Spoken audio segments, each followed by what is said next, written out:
Hello everybody, I'm Kevin McCarthy from Syracuse Supply, and behind me here is the DN Solutions DVF 5000 5-axis vertical machining center.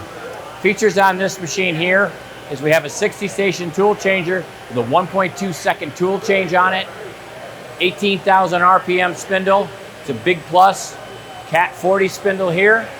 Our travels on the machine, 24 by 17.7 by 15.7, and the table has a diameter of 21.7 inches.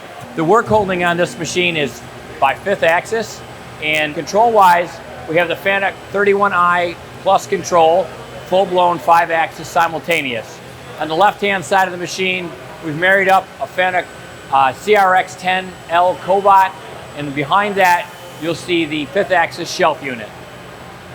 For further information, contact us at sales@syrsupply.com.